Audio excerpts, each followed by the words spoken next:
All right, anything else on the operational calendar? Okay. Next one is new business, vision of Board of Education. Laura? I would ask, we have the Committee of the Whole on the 4th Tuesday. I would ask if we could move the Committee of the Whole to the 4th Thursday.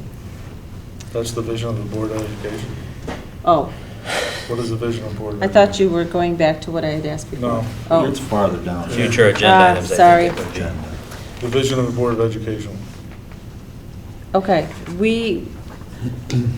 Some of that also has to do with the ad hoc committee that Dr. Keene and I are on, but the whole board should start to engage in that vision where we want to be. Part of the vision is our fund balance. What do we want that to look like?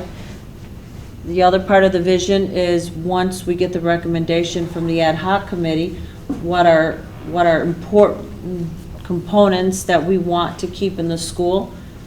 And then the other part of that vision would start to look like what are funding models. If we want to have this, like one example, and I'm not saying this is true, there's talk about the state requiring a 4th year of math. What would that look like if we had to have that, if we had to fund that? And does this board think it's important to offer some of these things? So if we want to fund that, what does that look like?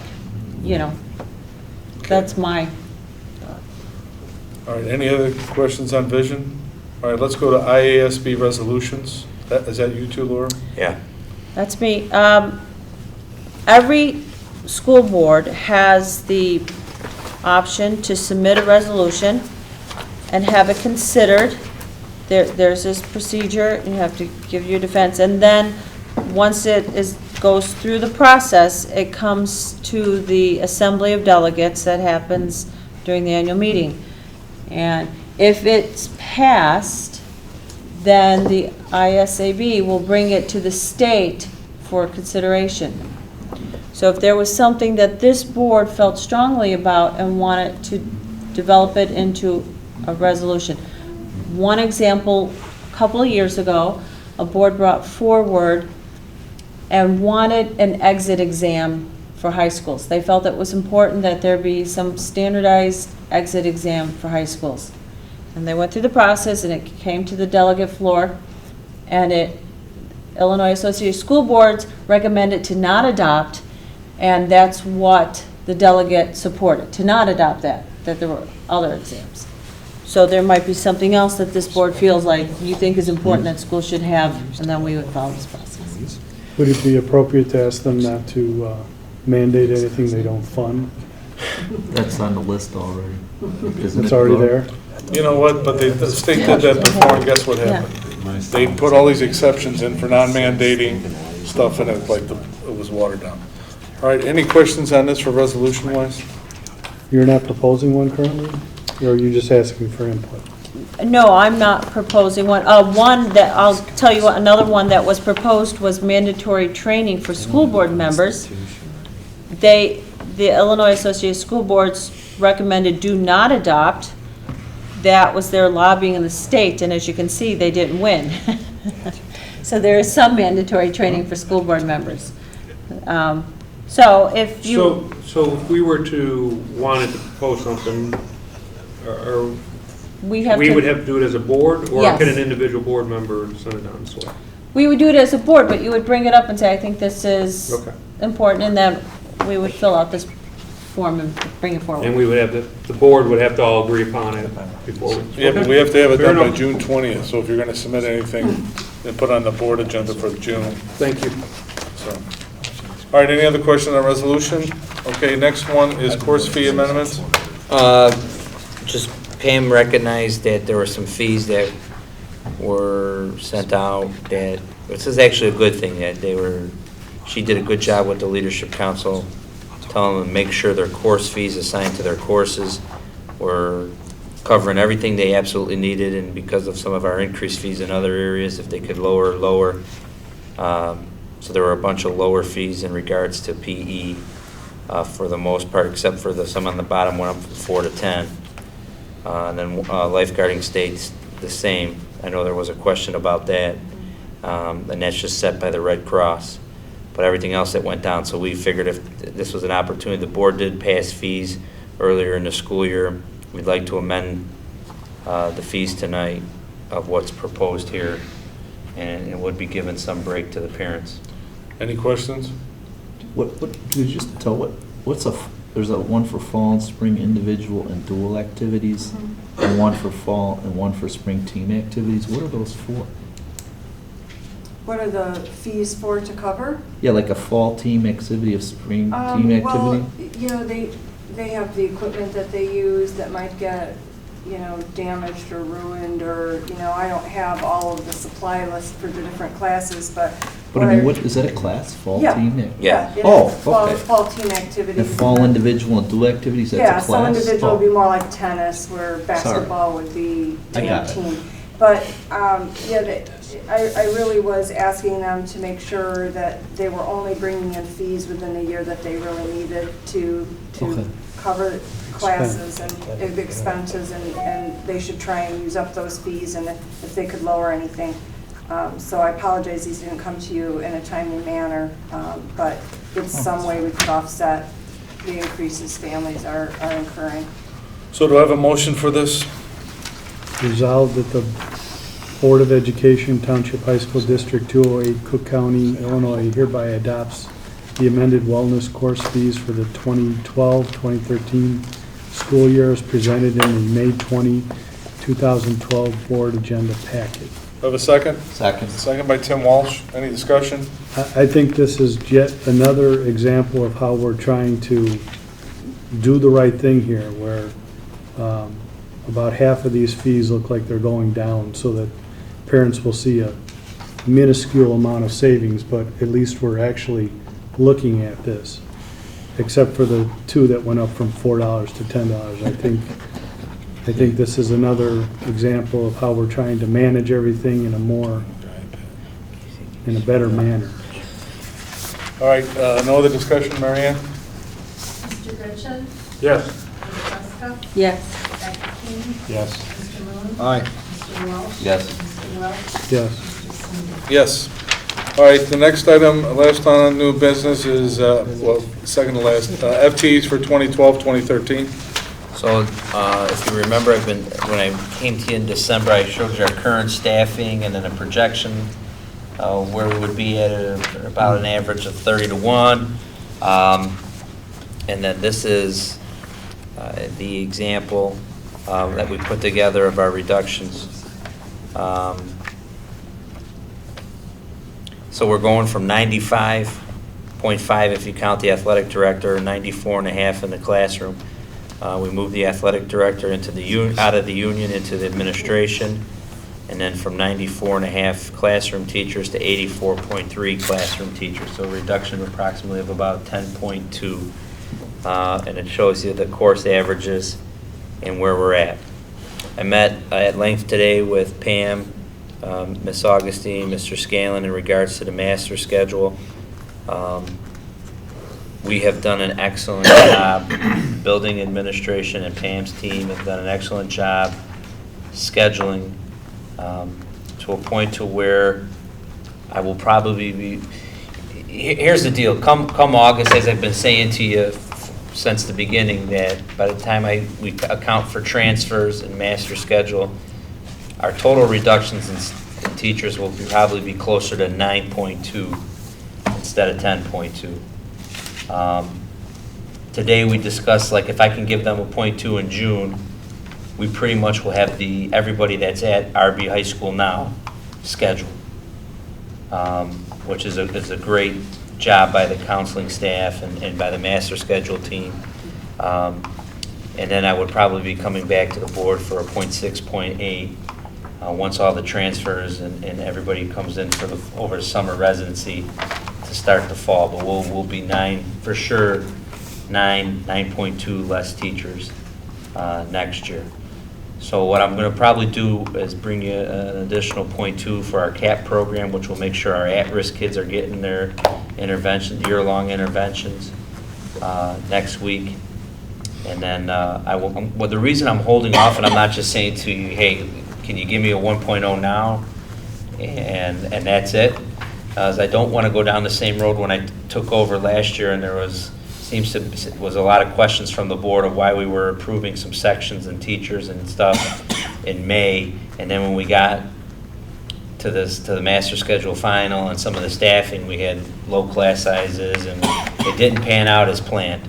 So I'm trying to hold off for that as long as possible, but what I'm preparing the board for tonight is that in June and July, as we begin to take in the residency transfers and some of those things, I will be coming for a few additional sections. I do not see that exceeding 1.0, at the most 1.2, but my goal and Pam's goal should be 1.0 or less. So I'm going to start in June by coming to you for a 0.2 to make sure we have our cap intervention in place. Okay? But I wanted to get this information in front of you because this is how we identified tonight. This is 80% of our budget. So we've made some really good strides in our staffing, and you can see the class averages there.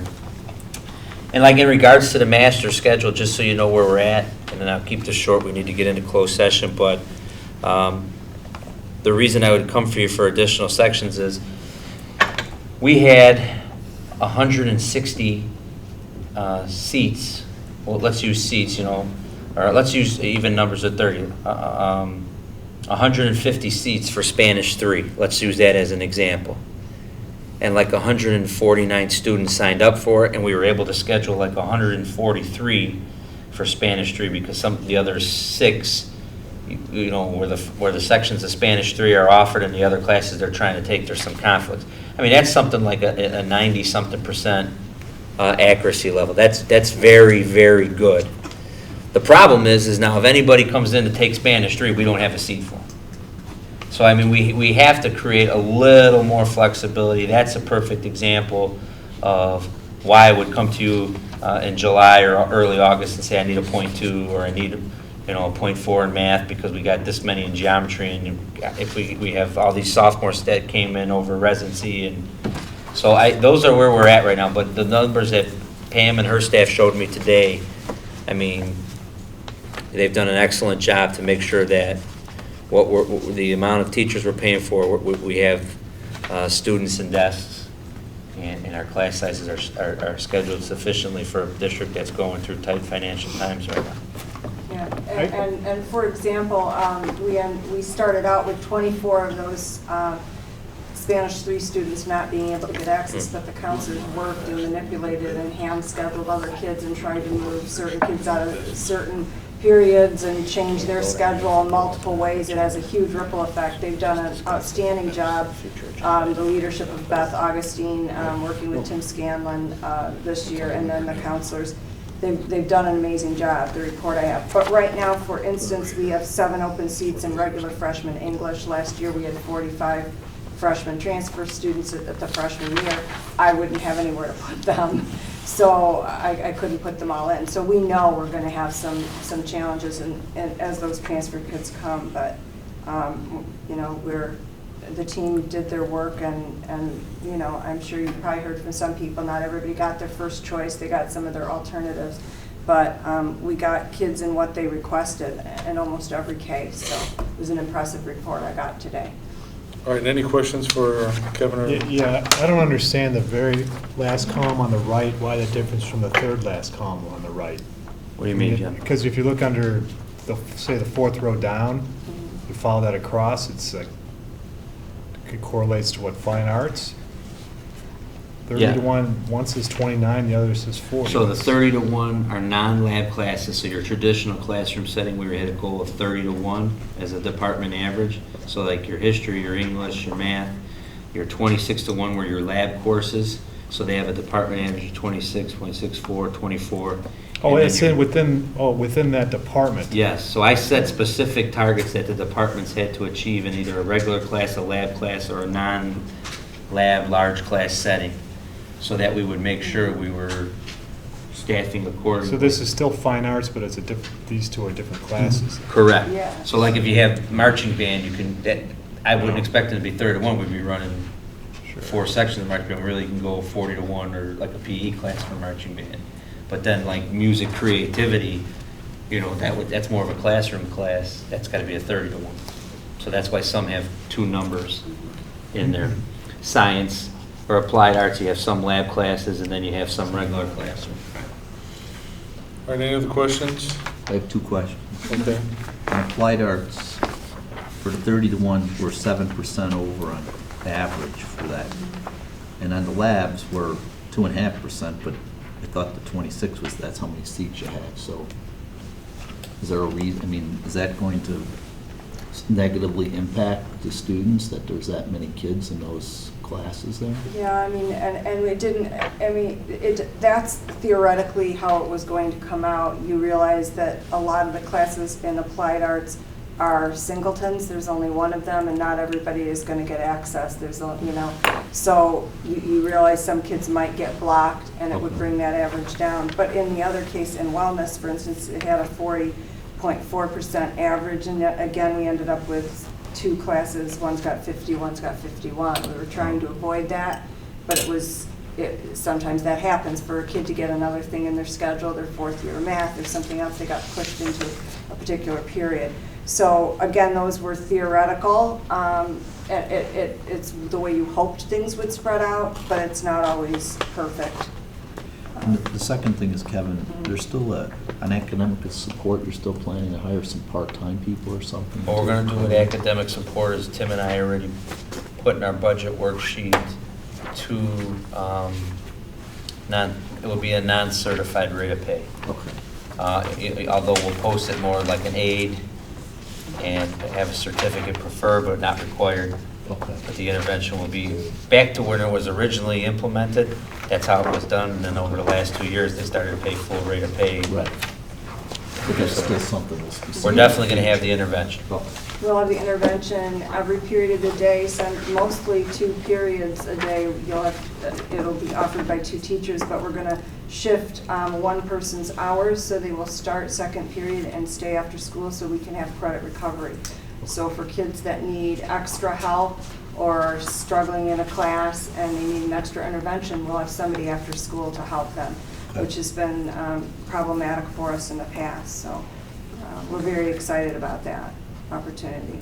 Okay, any other questions on FTEs? I just want to make a point, I guess, by asking a question. So we dropped 10 teachers, but we saved how much money? $600,000, or is that No, number we wrong? projecting with benefits and salaries closer to about $925,000. Okay, so the $600,000 I'm thinking of, that's the raises we're giving to the teachers next year. Correct. So by cutting 10 teachers, we saved $900,000. Correct. Okay. Do we save that? Because you have to take into account what the raise, so we don't really save the No, I 900. believe that takes into account. That's a net. Yeah. Our net savings, we're able to save $920. Between benefits and salaries. Right. Including the raises? Yeah, think about the number we cut times the average pay plus benefits in it. That totals 1.x. Right. Take the increase of the contract, 600, so you're netting down. Our reductions in FTEs saved us over $900,000. That's including the projected Increase. $560,000 in salary increase. Okay. All right, any other questions? Now, we have one item that's not on the agenda. It's under new business. We can't vote on it tonight. Laura called it in. Laura, you want to talk about it? That's when you mentioned it. I just mentioned, if we could move the cow from Tuesday to Thursday. And the reason why is? The reason why is I am a conservation commissioner in Brookfield, and our meeting is on the 4th Tuesday. Okay. Any comments? It's okay with me. It's 2. We would have to revise our calendar by the July meeting, though, right? We have to post it once annually. Yeah. I have a concern due to the fact is, where's your priority? You are a school board member, a conservation member, which is the more priority? And the cow, to me, we get a lot of work done during that cow. And that is me as a board member speaking, so. All right, any other things?